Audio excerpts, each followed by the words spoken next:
ሰላም ጤና ይስጥልኝ የተወደዳችሁ የቻናላችን ተከታታዮች፣ እንግዲህ ሰሞኑን ብዙዎቻችን እንደምናስታውሰው ሁለት ጋዜጠኞች በአንድ ሳምንት ውስጥ ሞተውብናል።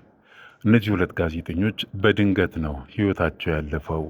እነዚህ ሁለት ጋዜጠኞች እንዴት በሕይወት በኖሩበት ዘመን ለሰዎች ደጎች፣ ከሰዎች ጋር የነበራቸው ተግባቦት እጅግ ድንቅና የሚያስገርም እንደነበር ከቅርብ ወዳጆቻቸው ለማወቅ ተችሏል።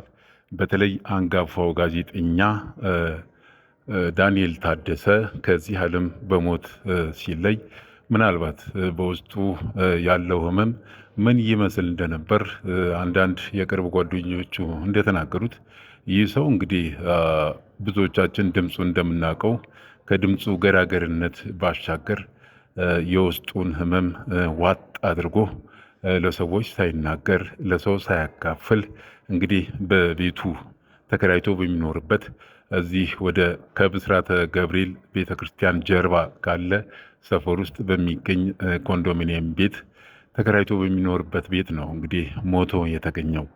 ይህ አንጋፋ ጋዜጠኛ ከትንሽ ትልቁ ተግባቢ፣ ብዙዎች በተለይ የስራ ባልደረቦቹና በቅርብ የሚያውቃቸው ሰዎች የሚመሰክሩለት ከስራው ትጋት ባሻገር ከሰዎች ጋር ያለው ተግባቦት በሬዲዮ ድምፁን የምንሰማውን ያህል በጣም ሩህሩህ ተግባቢና ቅን ሰው እንደነበር ብዙዎች ይመሰክሩለታል። እንግዲህ ብዙዎቻችን ከዘጠናዎቹ ጀምሮ ያለውን የዚህን ድንቅ ጋዜጠኛ ስራዎች ስንከታተል ስንሰማ ኖረናል። ይህ ዳንኤል አበበ ወይም ዳንኤል ታደሰ ብዙዎች እንደሚመሰክሩለት በተለይ በስራ አካባቢ የሚያውቁት አንዳንድ ወዳጆቹ እንደሚመሰክሩት ጋዜጠኛው በስራ ገበታው ላይ ካለው ታታሪነት ባሻገር ከቅርብ ወዳጆቹ የስራ ባልደረቦቹ ጋር የነበረው ተግባቦት የሚደነቅ ነው። እኔም የዚህ ፕሮግራም አዘጋጅ ከማቃቸው በቅርበትም ከማቃቸውና ከማደንቃቸው ሰዎች አንዱ ነበር። በተለይም ዳንኤል አዘውትሮ ቡና የሚጠጣበትን እዛው የቀድሞ ኢትዮጵያ ቴሌቪዥን እዚህ ብሔራዊ ቲያትር አካባቢ የሚገኘው የኢትዮጵያ ቴሌቪዥን እና ሬዲዮ ጣቢያ አብሮ ከሚኖርበት ህንፃ አካባቢ ባለ አንድ የቡና መጠጫ አካባቢ ዳንኤልን አዘውትሬ አየው ነበር። የቅርብ ወዳጆቹ እንደሚናገሩት ዳንኤል ቡና እጅግ አብዝቶ ማለት ይቻላል ይወድ እንደነበር ጓደኞቹ ይናገራሉ። በተለይ እዛ ቡና መጠጫ አካባቢ የሚያውቁት አንዳንድ ሰዎችም ስለ ዳንኤል በተለይ ከምሳ በኋላ አካባቢ እዛው ቡና መጠጫ አካባቢ የሚያውቁት ከስራ ባልደረቦቹም በተጨማሪ የዛች የቡና መጠጫ ቤት ይቺ ቡና መጠጫ ምናልባት ብዙዎቻችሁ የምታውቋት ከጥቁር አንበሳ ወረድ ብሎ እዚያው ቴሌቪዥን ፊት ለፊት ያለው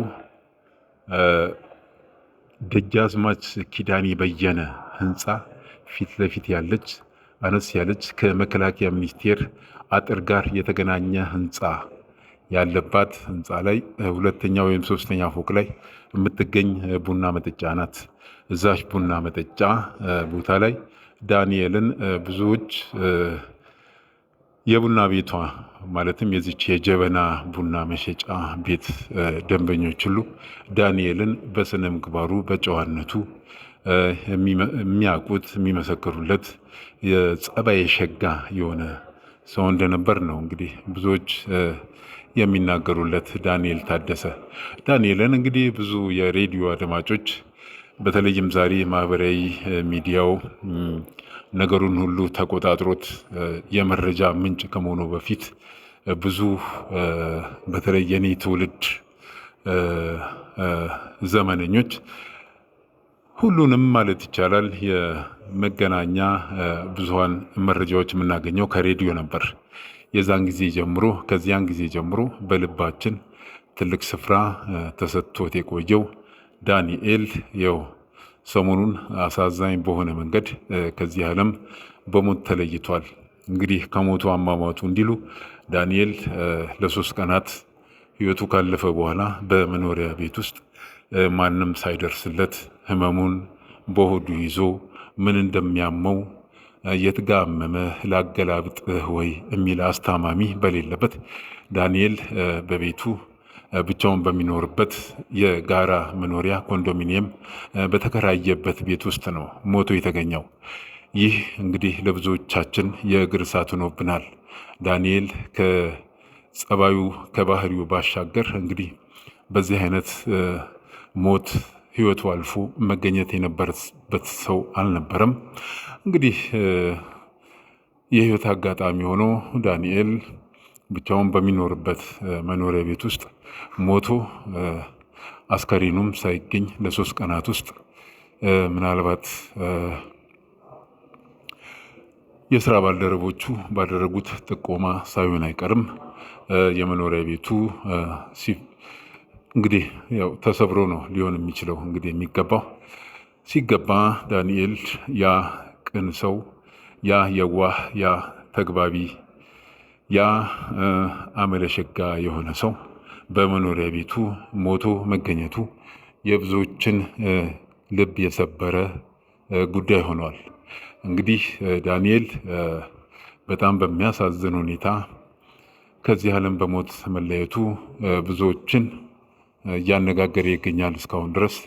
እንግዲህ ለወዳጅ ዘመዶቹ፣ ለአድናቂዎቹ እና የስራ ባልደረቦቹ መጽናናትን እንዲሰጥልን እየተመኘን እንግዲህ ስለ ዳንኤል፣ ስለ አንጋፋው ዳንኤል ምንም ስላልተባለለት ዳንኤል፣ ምንም ስላልተዘመረለት ዳንኤል እንግዲህ ወደፊት በሰፊው ይዘን የምንመጣው ጉዳይ ይኖራል። ለዛሬ እንግዲህ ስለ አንጋፋው ዳንኤል፣ ስለ አንጋፋው ጋዜጠኛ ዳንኤል ታደሰ ይዤላችሁ የቀረብኩት አጭር መረጃ ይህን ይመስላል። እንግዲህ ስለ ዳንኤል ወደፊት በሰፊው ይዤ ለመምጣት ሞክራለሁ። እንግዲህ የተከበራችሁ የቻናላችን ቤተሰቦች እንደዚህ አይነት ትኩስ መረጃዎች ወደ እናንተ እንዲደርሱ ቻናላችንን ሰብስክራይብ፣ ላይክ፣ ሼር እንዲሁም የደወል ምልክቷን በመንካት ለሌሎች ወዳጆቻችሁ እንደዚህ አይነት መረጃዎች እንዲደርሱ እንድታደርጉ እያሳሰብኩ ወይም እየጠየቅኩ የዛሬውን ዝግጅታችንን በዚህ እናበቃለን። መልካም ጊዜ